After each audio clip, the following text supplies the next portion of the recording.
Hello everyone and welcome to another episode of GETL. My name is Hans. I'm Edward. And we're your hosts for now and forevermore. For the foreseeable future, at least. At least I got it right this week. So. Yeah, you did. Well, we're going to put that on a t-shirt someday. Well, what, then for now and forevermore, or the fact that Hans got it right? Both actually. Well, welcome everybody to episode 22. This is our second video recorded episode. And don't worry, we won't always mention this, but we're quite excited to be venturing into video form after a good 20 episodes of audio only. And it also looks like it's being, everyone is enjoying it and receiving it quite well. Yeah. I mean, the last video did fairly well for an unknown podcast on YouTube. Exactly. It's one of our better videos. So yeah, definitely one of the better videos. Not one of our best listened to podcasts, haha, but definitely one of the best videos thus far. So yes, if this is something that you enjoy, and so far the feedback is very, very positive, do let us know, because we're constantly doing this and venturing into it and hoping that we can grow on all platforms. Yeah. And Edward's bird is saying hello. Sorry about that. Gosh. Okay, cool. We actually have a lot of content planned for this episode, so we're going to dive straight into it. You ready, Edward? Yeah. Okay. Hold on. But before we do, how you doing? I'm good. I'm actually very good. The usual. How are you, Hans? Oh, I've definitely been better. I'm officially reached old man age where I'm having back problems. But thankfully, I have a gorgeous and wonderful and comfortable new ergonomic chair, which is really helping. So that's definitely a positive. Oh, people will be seeing that today as well. Well, no, not really. I'm too big for the chair. All they can see is me. Well, look, talking about the issue with my back, do you know what could actually help it? What? Breathing properly. Well, I was going to say good posture, I guess. Well, look, it's a bit of both. So, as always, Edward and I love to segue into our topics and try to keep it as natural as possible. Yeah. That sometimes works, sometimes it doesn't. In this case... Most of the time it's my fault. In this case, the topic absolutely does work. And that's because there is a proper way to breathe. And it's not just in, out, through an orifice of your choice. The actual proper and most beneficial way to breathe oxygen on Earth as a human being is through the nose and out the mouth. Come on, everybody, do it with us. In through the nose, out through the mouth. It feels weird doing that, though, because when you breathe in via the nose, and, when I am conscious that I'm doing that, yes, it feels like I'm not breathing in enough oxygen.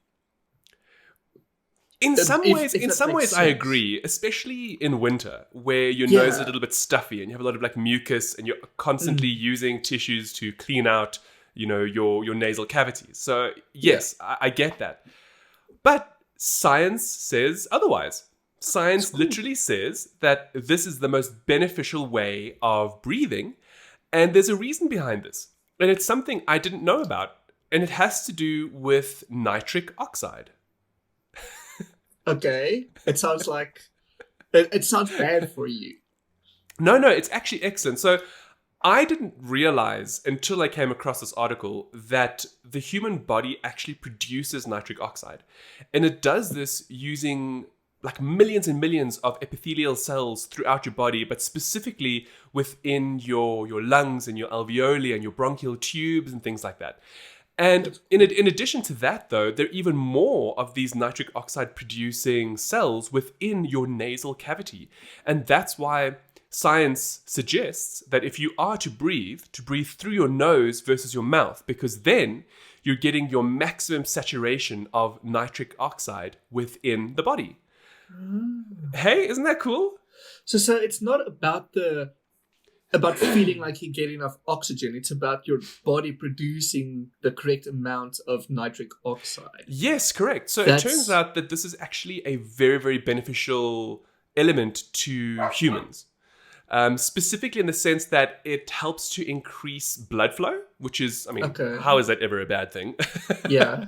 but specifically through the lungs. And when it does so, it then increases your oxygen levels in the blood. And as you know, with the more oxygen in your blood, if your blood is well oxygenated, you feel better, you can do more, stuff like that. Yeah. And it's quite cool. And, to speak about this a little bit further, it also allows you to directly breathe in nitric oxide into your lungs. So when it goes into your nasal cavity and the cells begin to work, you actually breathe it directly into your lungs. And this is actually where you get virus combating benefits, which blew my mind, because I was looking at this and I was like, well, okay, cool. It has, good, benefits to the body, which we'll go into a little bit more just now. But the fact that it can also kill viruses, cool. That to me just, again, proves how incredible the human body is. We have all of these processes that we often don't think about. And when you learn about things like this, about how breathing the right way can actually help you to combat things like coronavirus. Now, bear in mind, we're not saying breathing through your nose and out your mouth is going to prevent you from getting the disease, okay? But what it can do is help you against other forms of flu and, viruses and airborne diseases and things like that. So it's really very cool. It's very, very cool. That makes sense, because your nose has hairs and everything that blocks stuff from entering your body.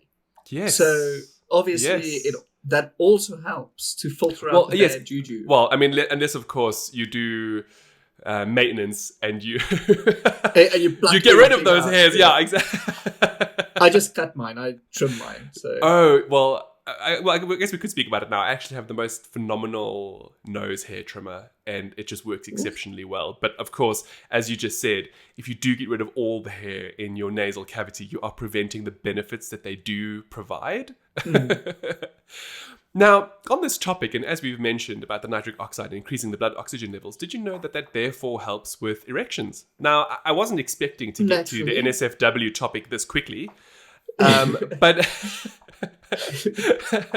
but I mean, it's there. And the reason why I'm bringing it up is because when the research found out, I think this was in the early 90s, where they found out about this nitric oxide. Actually, the gentleman who discovered it, and I'm so sorry I don't have his name on hand right now, he actually won a Nobel Prize for it. And through his research, that's how they ended up creating Viagra. Because that's exactly what it does. It enhances the nitric oxide levels in your blood supply, therefore increasing oxygen, therefore helping you get woody. Yeah. Hey, that's fascinating, actually. Right?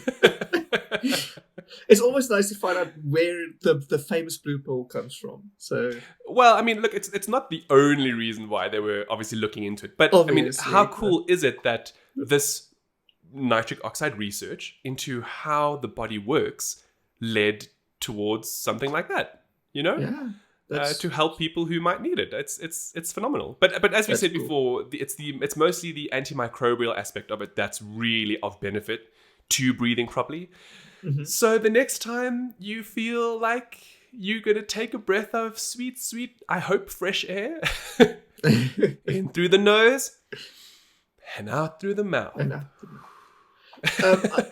Actually, to be fair, I have been consciously trying it ever since you brought it. Oh, since we mentioned it now? And maybe it'll help me remember stuff, because I'm famously bad at that. So. It's funny you say that, because I've just realized that I've been breathing through my mouth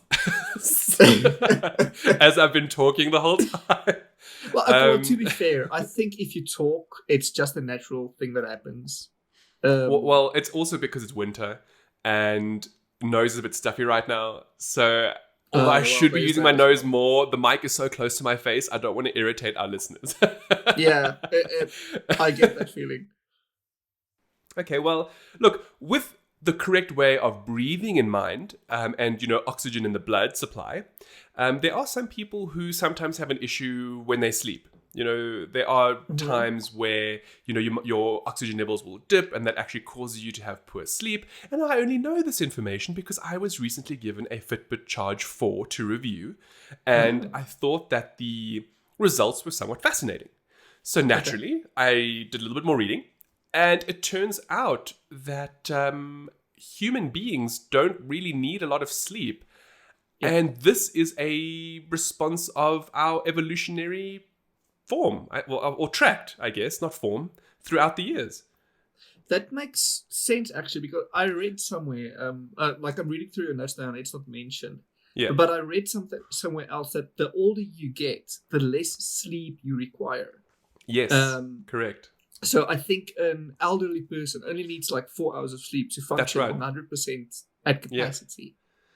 Yeah. So that's well, cool. I mean, let's be honest here. How often do we think we don't sleep well? A lot. A lot, right? Yeah. So the studies that are being conducted into sleep are quite fascinating. And one of the most interesting ones is that we as human beings, if you subscribe to the theory of evolution, and that, we came from primates and apes, naturally, research has been conducting to see, is there a difference? How do apes and primates sleep versus human beings? Mm-hmm. And the results are actually quite significant in the sense of, apes and primates, they actually sleep for about 15 to 17 hours a day. And they only have rapid eye movement sleep, or REM sleep, for about 5 to 10%. Conversely, human beings, generally in the prime of their life, so we're not talking about babies or, teenagers, or, when you're growing and your body's changing. We technically only need between 7 and 8 hours of sleep. And of that sleep, almost 25% of it is REM sleep. So this is actually where the research sort of looked into, and they were like, what is the importance of REM sleep? Does it actually make a difference? And what was so interesting about it, and as always, we always link below to the different articles that we find and we read in that, was that there's actually two thoughts in the fields of science that deal with sleep. And some agree and say that yes, REM sleep is important, but others say that it isn't. And then, of course, naturally, those that say that it isn't important are referencing other animals in the animal kingdom. Like if you look at a dolphin, for example, they have no REM sleep. Exactly. And that's only because, they shut off half of their brains instead of their full brains when they do it. So just to get a little bit more into it, essentially where all the research comes from is how, if you do believe in the evolutionary aspect, right? And you look at early humans, or humanoid creatures, I presume, they would sleep much like primates or more monkeys in trees. And as a result, it's not very comfortable, and, you have to be alert for the most part so you don't fall out of the tree, and so on and so forth. So they talk about how through evolutionary processes, how we moved to the ground and how we slept on the floor, how that allowed us to have better sleep. And because we have better, deeper sleep, we require less sleep. So it's really quite fascinating. It's really quite cool. fascinating. Now, I know I mentioned the Fitbit before. The reason why is because Fitbit actually, in their app, they tell you how much REM sleep you get. So when I saw this statistic of human sleep supposedly getting 25% of all sleep is meant to be REM sleep. Yeah. Mine is not 25%. Well, let me guess. It's more. No. So according to the app, less. mine is only like an hour within like the 7 to 8 hours of sleep that I get. Which is much, much less. So that's half of what you need. It made me worry a little bit. And then the good thing about, well, or not the good thing, what I found out is that there's still a lot of research that needs to be done into sleep. So scientists aren't really sure what REM sleep really is meant for. They presume it's for, helping with neural pathways and development. And a lot of that research comes from looking at babies and how much they sleep in order to, help spur on the growth of their, cognitive mind and, your systems of nerve endings and, things like that. So it's just interesting to me, all of the stuff that they speak about. Look, there's a lot. And I know, like, I'm just giving you guys tidbits to hear right now. But I do recommend going and reading it because, you know, we do sleep for a third of our lives. So, you know, it's important to know what it really does, you know, and how important it actually is. That's cool. Yeah. Hey, Edward, I mean, you like me, we both don't sleep. Yeah. Like, most of the time, we'd wake up and be all tired. And it wouldn't feel like we had little sleep, but we would be like mega tired the next day. Exactly. And I think maybe it's because we don't get the REM the right sleep kind of sleep, right? Yeah. Like, that would actually explain a heck of a lot. Like, But bear in mind, look, they've done a lot of research into REM sleep and that deep sleep, that, you know, for like the rest and development of cognition and so on. But there's still so much they don't understand because there are a lot of other forms of sleep. It's not just REM sleep, you know? So anyway, it's just something that's really cool, and it actually will lead us directly into the next thing that we're going to talk about. And that is, it directly alludes to what Edward mentioned now, about how if you don't have enough sleep, you know, you kind of feel groggy. Or if you listen to one of our previous episodes, we spoke about time. It was in episode 21, how, you know, being tired makes time seem like it moves faster. Yeah. Well, Edward, I've got a question to you. Yes. Do you think you can multitask? Just bear with me on this one. It all is kind of related. Well, I've famously been told that I cannot. By whom? By many people, including you and many friends. And, but I'd like to think that I am a good multitasker. Okay. I have some news for you. Yeah. Multitasking in humans is nothing but an illusion. Okay. So... I guess it does make sense because you're always just doing one task at a time. Okay, so you've almost nailed it. You almost nailed it on the head. So, okay.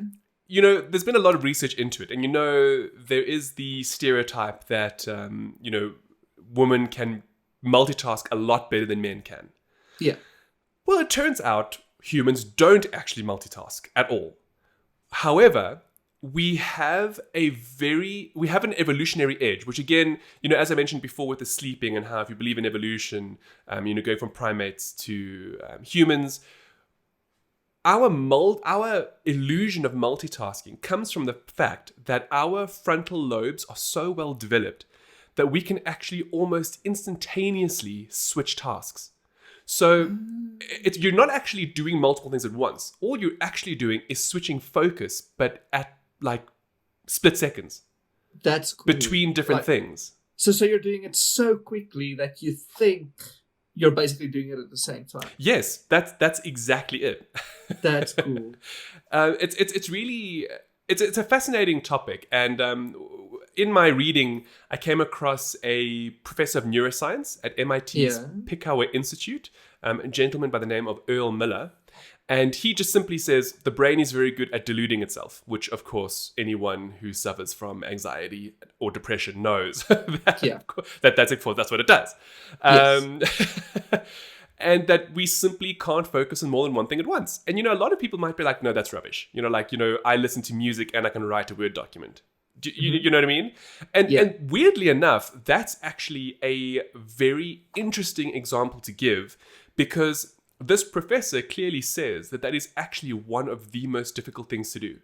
As in, when you're trying to take notes and listen to somebody speak, you're using different systems in the body. So one is an auditory system, you know, where you're actually listening to words come in.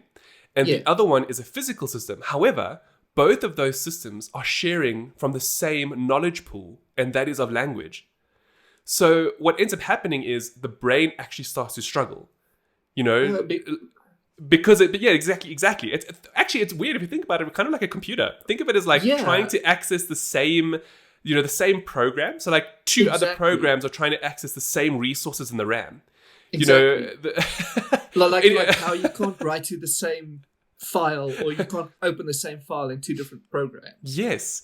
So, that's cool. You know, to elaborate on that a little bit more, you know, you might think to yourself, okay, but you know, what if I am watching TV?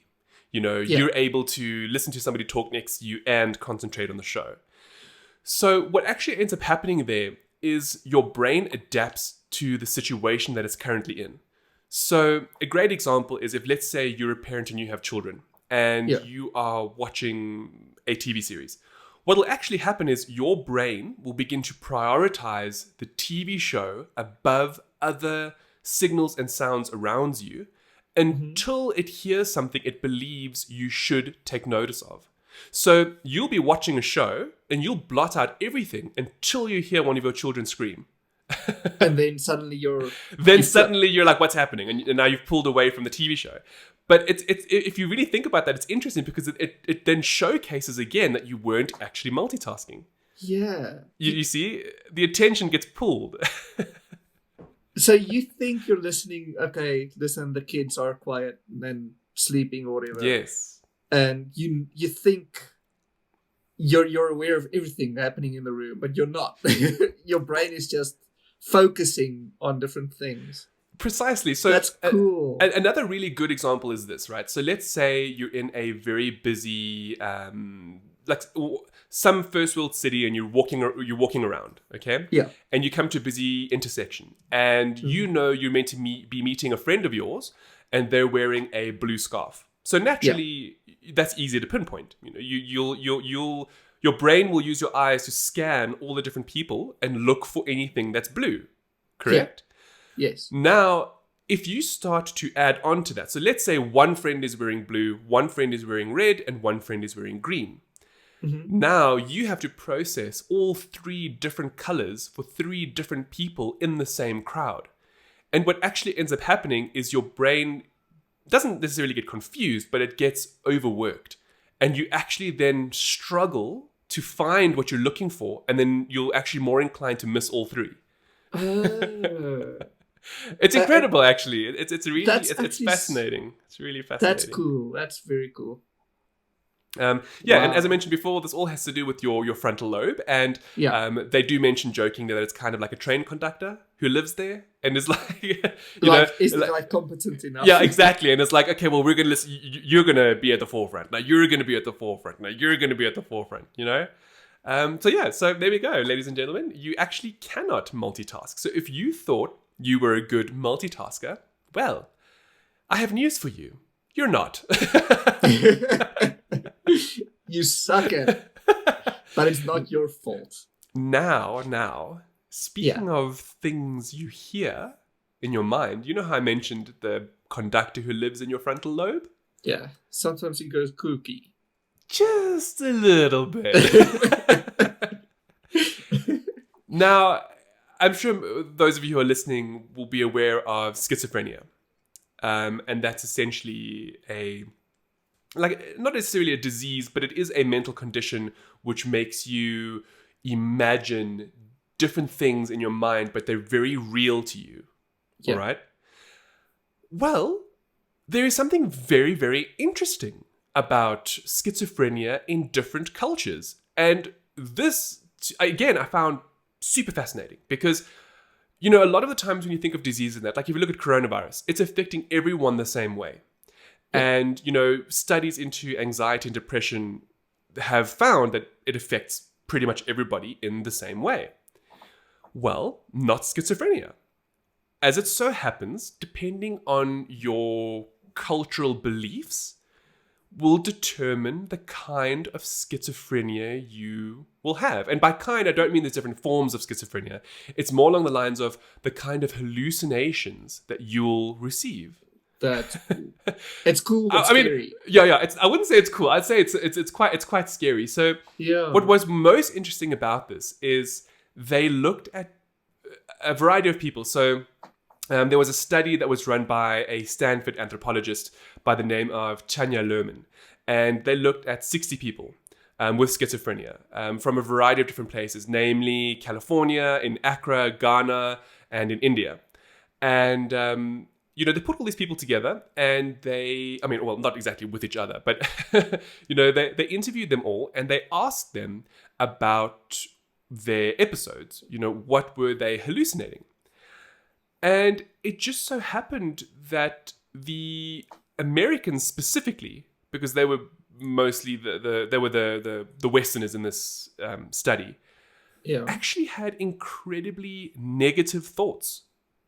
The kinds of hallucinations that would appear would often be voices or people imploring these individuals to do hateful things. You know, they were actually the voices are vicious and dark, and they would do things. They would say things like poke the eye out, or cut that person's throat, or Stab yourself.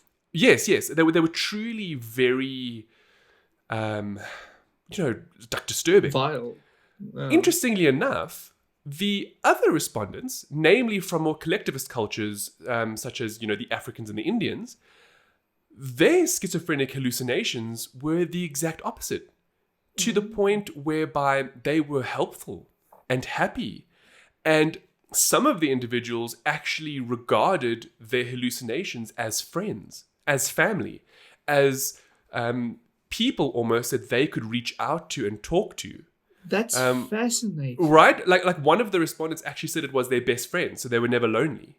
And yeah? Like it reminds me of like how local cultures in South Africa, like they're all spiritual. It's Yes. a very spiritual culture, and usually schizophrenic tendencies get to mask themselves as speaking to the elders, or being in tune with your spiritual side, more so than actually being bad. But it's interesting though, that it would take that form, that it would take a form of either a deity or a friend or a cousin or a relative, which gives good and happy news. It actually increased their self-esteem. It gave them good advice. Now, contrary to the Americans, which, as I mentioned before, were very negative and destructive. So, in looking at the two different versions of culture, the researchers determined that it's because the Western view of the self is actually very individualistic. So, your drive is to better yourself. You're trying to make the best of yourself. So what ends up happening is that when these individuals, when the schizophrenic episodes, manifest, happen. Their desire for individuality and independence goes completely against what the hallucinations come across as. So in other words, in the Western culture, you're all about self-fulfillment, right? Yeah. So these voices are then there to disrupt that, to break you from being your best self. Okay. So they're like an intrusion into a self-made mind, basically. Whereas for the other cultures, which are very, they're community-driven. It's all about your family, your friends. The voices that come through are far more, pleasant and uplifting, and they're trying to help you. Not always the case, of course. But in a majority of them, that's how it came through. Because in a collectivist culture, it's not one for themselves. It's one for the many. So it was just very interesting how those cultural differences actually determined the kind of schizophrenic hallucinations that these people had. And of course, the reason why people are doing research into all of this is so that they can develop new means of attempting to help people with schizophrenia. And interestingly enough, one of the methods is actually to negotiate with the hallucinations. And so, I mentioned this because I'm going to give you an example now of a person called Hans, funny enough, in, I think it was in the Netherlands, where he had, I think it was like 5 or 6 different voices, and they all wanted him to learn about Buddhism. And they were convinced him that he had to do it 24/7. That's what he had to read about, what he had to believe in, etc., etc. And eventually he was just like, no, I'm not going to do this all the time. I need to live a life. But he will do it for 1 hour a day. And then the voices subsided. That's cool. Right? Then the same person, he eventually started developing another voice. And he could hear that this voice had malintent. So before it got out of control, he actually said to the voice, and this is weirdly enough, he said this to the one voice via talking with the other voices who gave him this advice. Yeah. Was that he explained to this new hostile voice that we have to all work together, otherwise this doesn't work. And when he did that, the voice became pleasant. Because the voice That's now actually understood super cool. the rationality behind, being pleasant instead of being horrible. Gee, that's super cool. So I don't mean to interrupt you, Hans, but our Yeah. power literally just tripped. So hopefully my Okay. backups are gonna work. No worries. We'll Sorry, we'll folks. just keep going, ladies and gentlemen. This is Yeah. what it's like to live in South Africa. Yeah. I actually think I'm not sure if our power's off right now Gosh. either. Allegedly, it is supposed to be going off, so I don't know. But we'll continue. We'll push on and hope Yeah. that everything works out. Yeah. So from that very deep topic of schizophrenia and listening to voices, I actually want to move on to something really interesting from a tech perspective that I also found out this week. And it's something Edward and I have spoken about a lot. Hey, Yeah. I mean, we've spoken about deepfakes quite a bit in the past. Especially in this beginning episodes of GETL, actually, we mentioned a bunch of deepfakes. So what was really cool about them is how, they can take celebrity faces and put them on other celebrities and videos and things like that. But something that I didn't know about is that you can actually do deepfake voices. That's cool. Right? I mean, Like- no, it's not cool. It's scary. It's scary, but it's also fascinating. It's super cool. And like this tech is so advanced, you only need, I think, like a 5-second voice clip of somebody speaking, and then it can actually modulate the rest. Oh. 5 seconds, yeah, it's mind blowing. Okay, see, that's what's scary, because I would think that you would need like at least all the vowels or all the like the peaks and recesses of the voice to mimic it. They're actually at this point now where I think, look, I stand to be corrected, of course, but my understanding is it's really small. It's like a 5-second clip of a bunch of words or just a sentence of someone, and then the software can actually take it and boom, Bob's your uncle. You're now voicing animated characters, or or you're now appearing in a TV series. Wow. Okay, that's super cool. So with this in mind, and what led me to this is I discovered a video where somebody used deepfake for voice and facial reconstruction to overlay Ron Swanson from Parks and Recreation, the character, over Kate Winslet's character in Titanic. I'm only seeing the thumbnail and it looks fascinating. Not fascinating, but no, it's it hilarious. is brilliant, and we're gonna just play a small bit for you now. Jack, I want you to draw me like one of your French girls. Wearing this. All right. Wearing only this.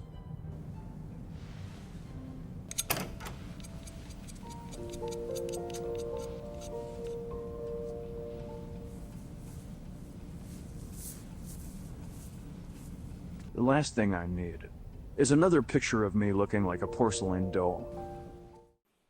Okay, come on, that was hilarious, right? I mean, That's amazing. That's amazing. I mean, paint me like a French girl, I'm just fascinated by how well Ron Swanson's face looks in this. I know, But more so than the actual voice. But not just the voice is spot Honestly, on. Like the voice is spot on, but the face though, especially with that hair and everything, it's amazing. Look, I dig the fact that you're mentioning that because it's something we've spoken about before, and it's got to do with Disney and how they've actually developed very similar tech, and their tech is actually so advanced over what is publicly available in terms of deepfake that they can actually produce megapixel resolution images of transposed faces. But not just that, it actually matches the colors of the skin and the shadowing and the light. It's actually really incredible. So we'll link to the Disney tech video as well. And just to showcase, like, what's the future going to be like? Does this mean that artists can live forever? I mean, think about it. Like we just showed a video where the voice was perfectly done, and now Disney's perfecting the facial technique. Actually, you mentioned that artists can live forever. Like I remember, when was it? A few years back now, that they created this hologram of Tupac, and it actually looked incredible. So imagine what they could do with this now.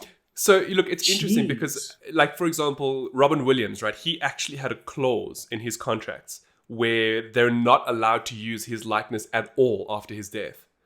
Oh, So that's smart. I'm genuinely curious if people like Carrie Fisher have that. Because, you know, she passed away when they were making the last Star Wars film. Yes. And I think they said that they weren't going to use this tech to bring her back Yeah. at all. Literally, But now I'm wondering if that was not in her contract or if that was just a request from the family. that's actually a good question. You know, like see- I know in episode 9 they only used archive footage. Yeah. It was all archive footage and body doubles. Correct. So I'm super curious now. Well, Huh. look, basically, if anyone is signing contracts with Disney, make sure you have that in there. Otherwise, they're just going to use your likeness for perpetuity. Which I guess, Yeah. if you plan to have children, is not a bad thing, just as long as you've negotiated the royalties properly. Well, But it's a scary thought, though. To be fair, there are certain actors that you just can't take out of the roles, like Robert Downey Jr. for Iron Man. Well, I mean, and- look, with this tech, Hugh he would Jackman. never have to actually act. They would just Exactly. pay him for his voice and likeness. just pay his family or his estate for the rest of its existence. Exactly. That's amazing. Now, on the topic of Disney, there was something else, because there is a company who has shares in Disney that we're going to speak about next. Which is Apple. Or Apple! At least Pixar. I think Apple owns Pixar, not Disney or something. Yeah. And yeah, that there is another video that we want to show you guys, which is awesome. So the WWDC, the Worldwide Developer Conference, is an annual conference where they showcase the yearly software and sometimes hardware for the year ahead. So all the new stuff and for the developers to use on their platforms. Yeah. Now this year they had to do it digitally because of the coronavirus, and it was actually quite fascinating. It was a lot excellent. of good stuff Excellent. came out of it. I mean, we've watched a lot of online shows, specifically Yes. from a gaming perspective, because E3 didn't Yes. happen this year. And bar none, Apple had the best event. Exactly. And it was amazing. Now, I digress, but out of this, we got an awesome new remix of Craig Federighi speaking, and it's just fascinating. Now he's lovingly called Air Force One in the community For obvious, because of his amazing hair. He's got amazing grey locks of hair. he does. And he has these mannerisms that mentioning stuff certain ways. And now this year, instead of calling it the normal edit mode, where whenever you hold on your iPhone screen or iPad screen to edit the home screen, he called it jiggly mode. Well, And- look, to be fair, it's never had a name before. And Yeah, apparently Jiggle Mode is the internal naming. So hey, I'm all down for it. That's okay? amazing, yeah. And because he mentioned this aloud now, we got some cool remixes on YouTube. Thank you, Internet. Yes. And this is one. Full access. Thanks, Emily. I just go into jiggle mode, down deep below the surface. Down deep below the surface. Full access. Thanks, Emily. I just go into jiggle mode, down deep below the surface. Down deep below the surface. Universal, not enough for you. Try universal too. I have a huge rich complication right in my center too. And there we go. That was Jiggle Mode by Craig Federighi and Apple. It's amazing. I can't get over it. Now, in terms of music, we love to make the podcast interactive as much as possible. We don't always get it right because sometimes the topics don't allow us to. But Yeah. in this sense, there is actually something now that we want you to listen to, and we're not going to say anything about it until you've heard it.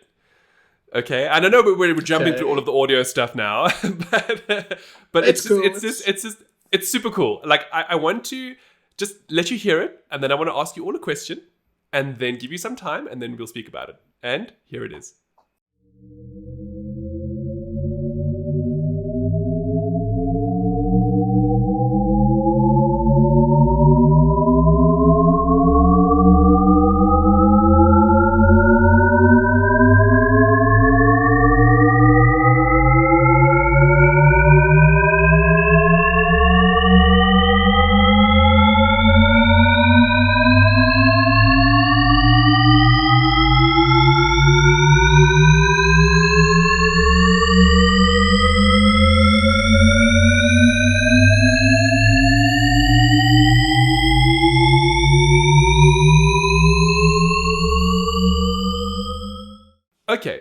that you've heard this tone, I'm going to ask you all a question and just mentally think of the answer.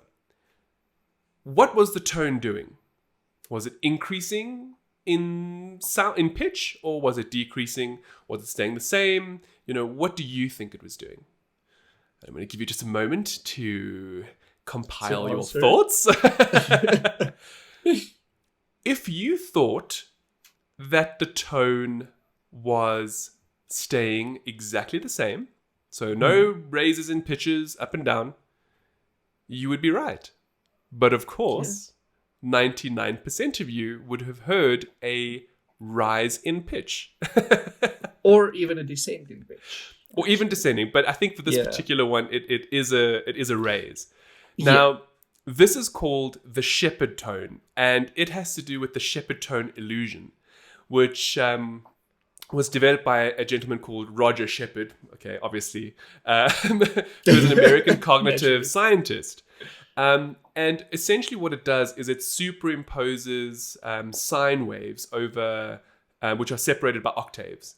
And when this happens, you'll hear a pitch that either escalates or de-escalates. And it just sounds like it just keeps going, as if the pitch doesn't stop either increasing or lowering. Thing is, it's a total illusion. And it's actually a single sound that doesn't change. That's cool. That's super cool. But you want to know what's even cooler about this Shepard tone? It was used in both Inception and The Dark Knight, as well as the recent movie Dunkirk. And audiences had no idea. So Christopher Nolan loves the Shepard tone. Listen. Nolan's works, especially Inception. Like we came across a video this week. Now, we weren't going to speak about it in this episode because it's more a visual piece than something you can hear. But it was essentially how some fan took all of the dream sequences in Inception and played them back in real time.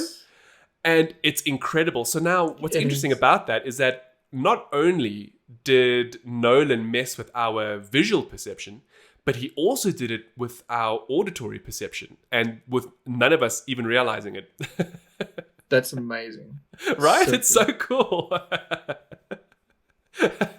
Now, if you did listen to the Shepard tone illusion and you were wondering a little bit like how weird it is, when I listened to it, I then, weirdly enough, I don't know why, but I thought of space sounds. And so I was like, what does space sound like? And, in the vacuum of space, technically, there is no air, so the sound doesn't really move in a vacuum. But there are radio waves and other kinds of waves, like light waves and stuff. And all of those can be turned into audio. It's reaching a little bit to say they can be turned into audio, but they technically can. They can, exactly. So with this in mind, I'm just going to play just something quick. Ed, do you know what the three things are we're going to listen to?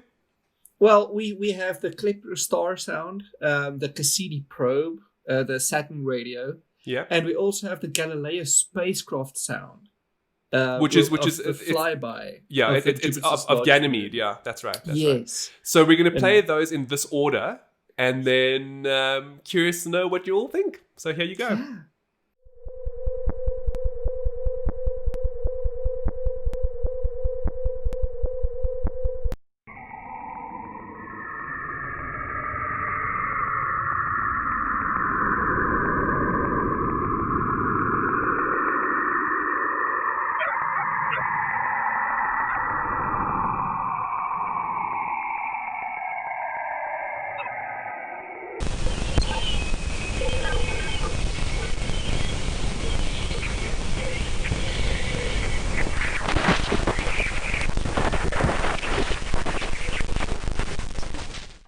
So there we go. So what did you think? I mean, isn't it like a little bit spooky and like weird? It is. Hey? It reminds me a lot of Alien.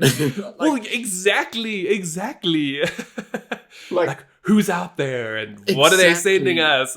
It's super scary to think that there might be something listening to us, even though we don't think we can.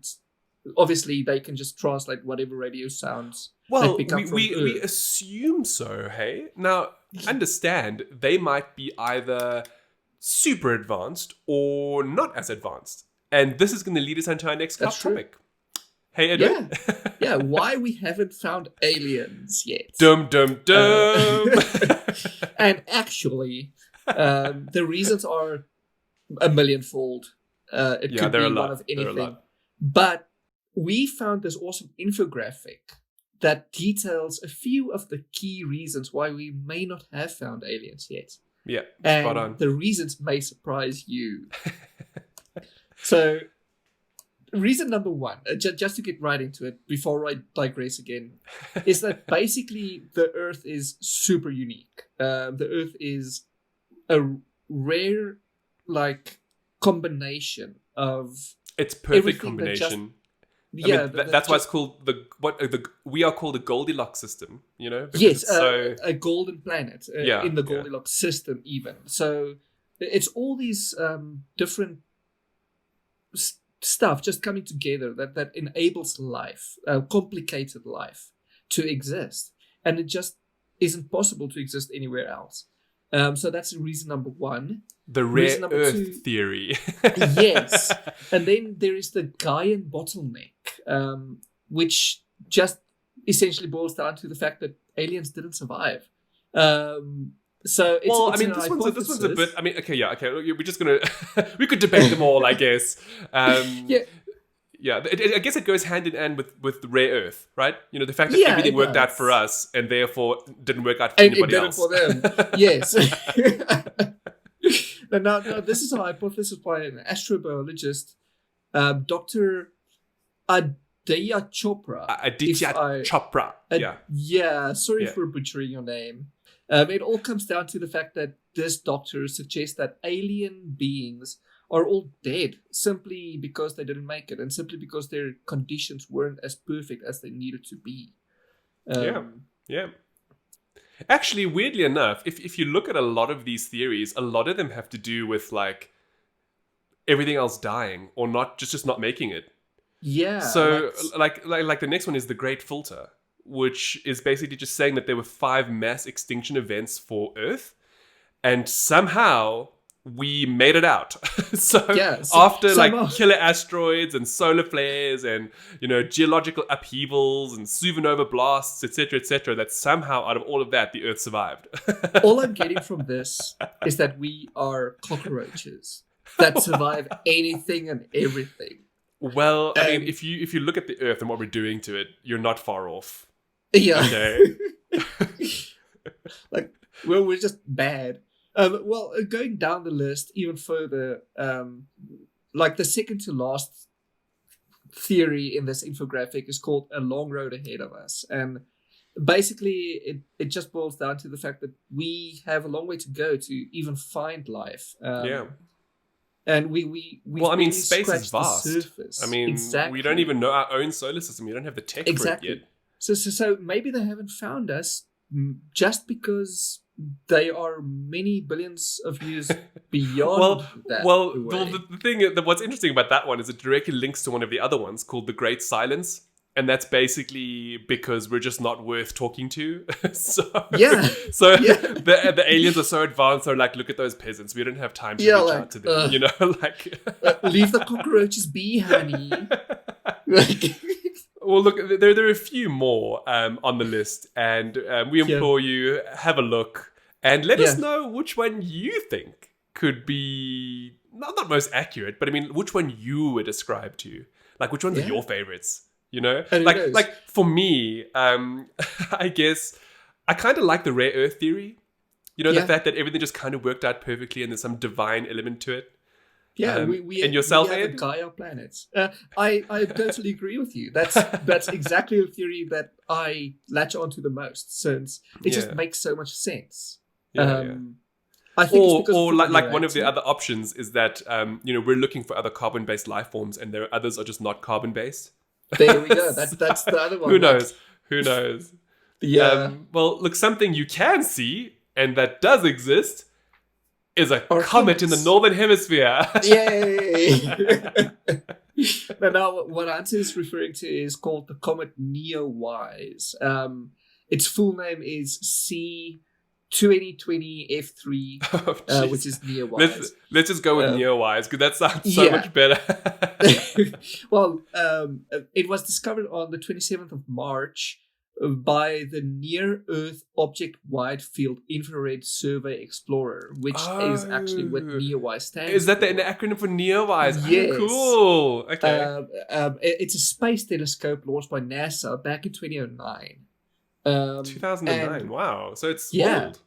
It's very old, actually. Wow. And they discovered this comet, which we will be able to see starting from the 7th of not July us. this year. Well, at least the Not Northern us, Edward. Hemisphere, yeah. Yeah, I say we, but we have a global audience, and unfortunately, yes, you and I of aren't course. there. So, dear But- listeners, if you are Yeah. lucky enough to be based in the Northern Hemisphere, please do look to the skies for Comet NEOWISE. And I rhymed that unintentionally. You're a poet. And I didn't even. Know it. I was referring from saying that because it's so cliche. I know, but I couldn't help it. So the comet will be visible anytime between the 7th and the 15th of July, depending on where you are in the Northern Hemisphere. And it's a proper event because this is Yes. actually one of the very few naked eye comments. Yes. Comments, but naked eye comets that can be seen in the 21st century, which is incredible. Yes. Yeah, it's super cool. Yeah, and you know, as Edward mentioned, the scientists weren't even weren't anticipating it. It kind of it managed to somehow survive being destroyed by the sun. So it's really quite something to look at. So if you are from the Northern Hemisphere and you do get to see it, send us your pics. Yeah, send us your tiny little mobile pics. Probably shows nothing. And for those of us in the Southern Hemisphere, we will link a pic so that you can actually see what people are seeing. We'll probably be able to watch some live stream by NASA, actually, to be fair. I'm sure we'll be able to. You know what this makes me think of? It makes me think of the Aurora Borealis. Which is something I would love to see one day, you know, the Northern Lights. Yeah. And, you know, like, because penguins get to see them all the time. You know, they kind of like live there and they're just always looking and enjoying these views. And before we keep going on that, I just wanted to mention quickly that I actually discovered that auroras actually happen in Animal Crossing New Horizons. They're apparently super rare and they only appear on winter nights. So, but how would you see them even? Well, you just have to wait for nighttime, and then you look up in the game, and you'll see it. And it was weird because my penguin villager told me about it, so I was like, "What?" And sadly, I forgot to tune back into the game the night that he mentioned it to me, so I never saw it. But then I googled it, and it turns out it's actually a thing. You ghosted your penguin villager. Yes, by accident. Okay, oops. Well, if you're going to hear what I'm saying next. Maybe you shouldn't have. I think I might just kick him out. Get him off my island after this. So thanks to one of our listeners, Ian, from South Africa, we found something fascinating out about penguins, which is actually super cool since you have a penguin villager. Anyway, I'm skimming through this and I'm like, what the hell? So, turns out that penguins have projectile poo. And not projectile poo like bullets, but like spray. Like, why? Please tell me there's a reason for this. I don't think there is an actual reason other than the fact that that's just how their bodies work, but that's what they were given. What? So the penguins were just made with the ability to spray poop everywhere. Yeah. So turns out that two scientists, I only get the one name, the one scientist by the name of Victor Benno Mayer-Rochot of the Research Institute of the Luminous Organisms in Japan.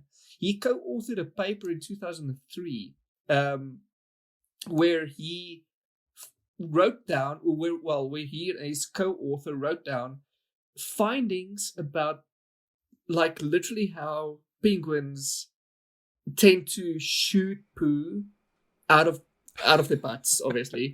And the Edward, how they Expel feces by regulating their rectal pressure. Well, there we go. Spoken by a true doctor. Since you do have a doctorate, yeah. Not yet. I have a master's, yeah. Well, the master's is much more than I have. Anyway, so it turns out that this wasn't actually what they were studying to begin with. Like Dr. Rousseau and his friend were actually studying something completely else. Like such what? as collecting local samples of marine life in the Arctic. And then they just happened to find these penguins with epic gastrointestinal... like super projectile poo functionality. You know what? I'm genuinely curious to know how they found this out. I'm pretty sure one of them got shat on. It has to be because turns out no. What happened is they drafted the paper and they were holding a Q&A session. Yeah. And someone in the audience asked them like, "Oh, so thank you for showing us all these pictures of the penguins and their nests, but what are those streaks that emanate from the nests? Are they decorations? Do they mean something?" And the doctor was all just like, "No, it's projectile poop." They just move to the end of the nests, bend down, and spray poop as far as they can. And now, needless to say, that the person that asked the question was all red-faced, but turns out that this sparked an award-winning paper for Dr. Rousseau and you know his what? co-author. I understand why. That's actually an incredible means of a biological process. Exactly. I mean, you're not, because like if you think about a lot of other animals, right? They'll just kind of like go sort of near where their nests are. Yeah, they'll just go whenever.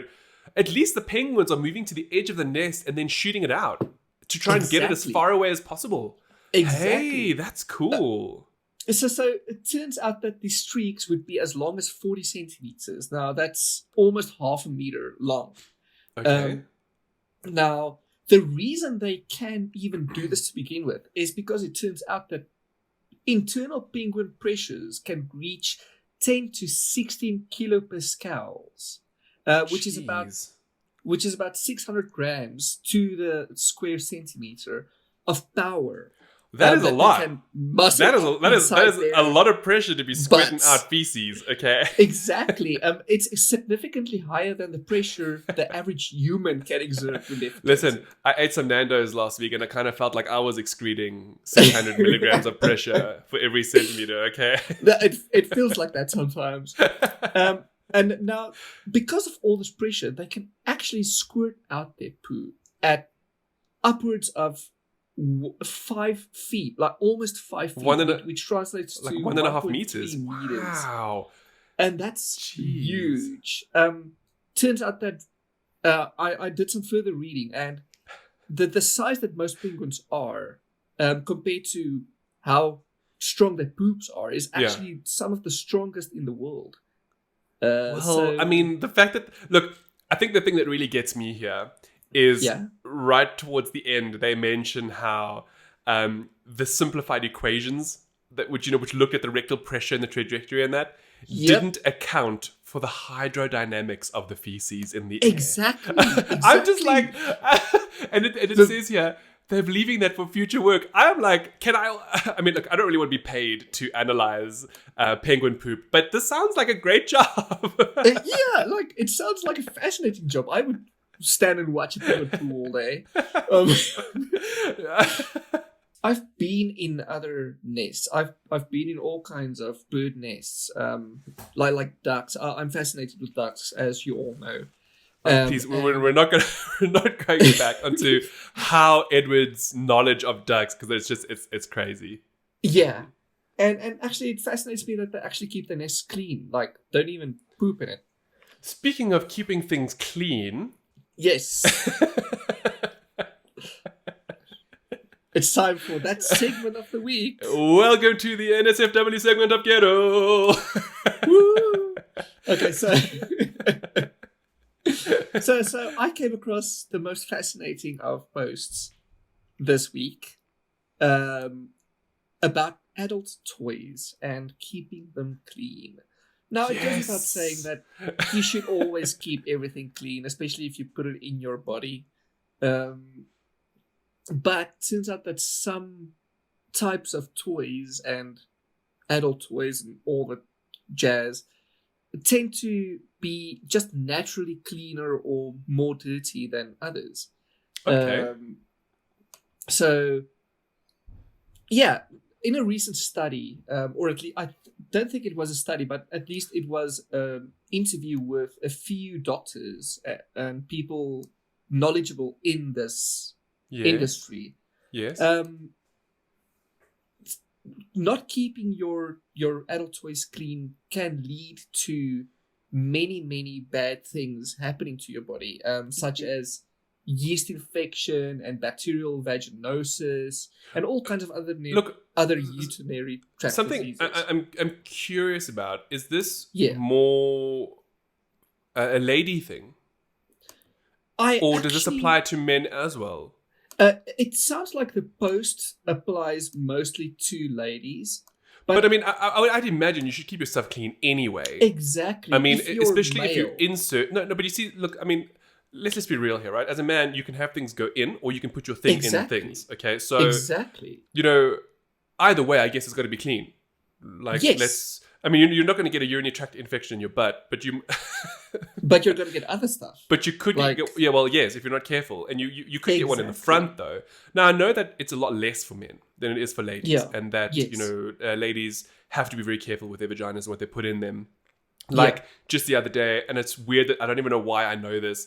There was some lady who, she was in a swamp and her boyfriend got frisky and she ended up getting a terrible UTI because of the microbes in the swamp going into her vagina. Excuse me. What? Yeah, he was fine. So, you know, Yeah, that's why I asked. I was just curious about, you know, is this geared more towards, you know, toys for vaginas, or does this apply to like everything? Like, for example, you know, you can get like a fleshlight for a man. You know, obviously that needs Yes, to be kept clean as well. But could you get a UTI from that? Well, it sounds like the post leans towards sex toys for women mostly, but they do mention toys that consist out of cyber skin, which is that, you know, that Oh, that like fake if you silicone get, like, skin. yes, like when you buy a fleshlight that feels and looks like your favorite porn star. Yes. Now yes, that's yes. cyber skin. So I imagine I didn't obviously know it had a applies- name. That's No, cool. Neither did I. This is brand new to me as well. But they call it cyber skin in the industry apparently, and yeah, That's awesome. Wow. So- Okay, so sorry. I I found mean, this- I know I interrupted your thing. So yeah, you No, were no. saying, yeah. No worries. So I found this guide on which is the best types of materials to get your sex toys in, and also how Okay. to clean the said materials after the fact. And after Okay. You want to What's keep the them clean. best? Okay, no, what's the best one? Now, of course, we're talking about hygiene, right? So not best feeling, Yes. but best from hygiene. Well, from a hygiene perspective, the best materials to get are more the silicone and latex types of Really? Yes, not like it says here that your best bet to avoid sex toys that are porous. So don't get anything that like rubbery. Don't get anything that like those mega grip type sex toys. Okay. That's- Does cyber skin fall under that? Cyber skin is actually it falls under porous Okay. sex toys, but not in the same way that rubber does. It's actually in a Okay. unique. It's actually in a unique category since it's made out of latex and rubber and silicone. Yes. So, but it is also a porous thing. So they actually recommend that you get plastic or more the hard styrene. What's it called? The acrylonitrile betadine styrene, the ABS plastic. Medical grade silicone. Okay, look, toys. look, you're obviously going So- towards, you know, toys that are meant to be inserted. That's Yes. where. So this is a little bit different Yeah. to if you're a man, because you know, if you're a guy, you're often inserting into something. You're not actually Yes, yes. inserting into yourself. Okay, so Yes. either way, so you're talking about from a a pleasure toy perspective. and inserting items into your body, Exactly. the best is ABS or medical grade Yes. silicone. Okay. Yes, just the Interesting. hard stuff, basically. Interesting. Metals also, that also, like you'd get the metal vibrators. That That also works. Yeah. See, that I would understand, but metal's expensive. It's cheaper Exactly. to get something that's made out of ABS or silicone, I would imagine, than Exactly. a stainless steel dildo. Yes. Yeah. Now, going further, the guide also mentions what the best ways are to clean them. Oh, I like And that. That's good. It all boils down to using antibacterial soap and a lot of it. Be liberal with your soap, and it also helps to use spray rubbing alcohol. And I know don't this just is- pour rubbing alcohol. I know over this is it. gonna sound weird, right? Yes. My first thought was like, could you put it in the dishwasher? I mean, think about it. I mean, if it's ABS plastic or silicone or glass or stainless steel, why not? I mean, I don't see why it would be a problem. I mean, other than the fact that people would see it. I mean, Well, if you're open with your family, it shouldn't be an issue. because I the just- thing is, I mean, you know how well a dishwasher cleans, right? Yeah. Yeah. I'm just thinking of a hygiene perspective. Like, you wouldn't want to put your dishes in there as well, then. Why? Everything gets cleaned. What difference does it make? I guess. I don't know. I think we're going to look into this for next week. Maybe we will, actually. I'm super curious now. Or rather, don't take our advice for it, okay? Make sure you check from your supplier of toys if it's possible. Don't just do that's it a and then better come back to us and tell us that we've ruined your pleasure sex materials. Yeah, because we don't know if hot water is good for your particular kind of cyber skin Look, or not. So You see, that's the thing. So I would imagine that like boiling water would be very bad. Not very bad, but bad for silicone and cyber skin, but more cyber skin. Because I think silicone is quite resilient. yes, I think silicone is much It's more very resilient. interesting. Okay, cool. But So we'll because- obviously link to the guide, right? Yes. Yeah. Yeah, we will. In terms of cyber skin, though, if you are going to try it, don't. Why? Because the guide actually says that it's a very delicate material, so it's best to wash it with soap and mild. Oh, water. wait. Were you talking about putting it in the dishwasher? Yes. Yes. No. I Okay, think yeah, cyber skin yeah. is the best to get in terms Yeah, of for a cleaning second for there, I thought you were men. like, don't get it at all. I'm a proponent of cyber skin. Okay, I It makes highly sense. recommend it. Highly recommend Yeah. it. And It you makes know, sense to get it. this guide, it makes a lot of sense because Yeah. I have had several toys in the past, and they do get a bit manky if they can't dry properly. So I get it. But then again, also, it's not like I can go and get myself a glass vagina because that's not going to work. That sounds painful. Exactly. It sounds so painful. Like, And Oh, on the that images I'm getting note, we've Whoa. come to the episode 22. Wait, did I just say we've come to the episode? we have come to the end of the episode. End of episode 22. Gosh. Yeah, it was a good one. I enjoyed this. This was some interesting discussion.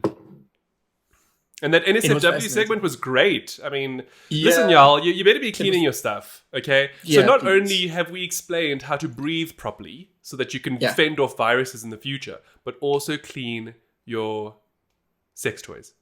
Yes, your intimate adult pleasure bits or whatever you want to call it. Whatever it is, yeah. Just keep it clean. Gosh, penguins. I'm not gonna be able to stop thinking about that now. Anyway, as always, thank you so much for listening. We adore the support and we love hearing from you. So please Yeah. always do, write in DM, whether it's on YouTube, wherever it is, email, whatever the case is. Let us know what you think. We love Yep. hearing from you guys. It's always really, really good. And yeah, onward to episode 23 next week. Yeah. Getting up there. Well, thank you so much for listening, everybody. Thank I hope you, that you have a guys. wonderful week forward. Ciao for now. Bye.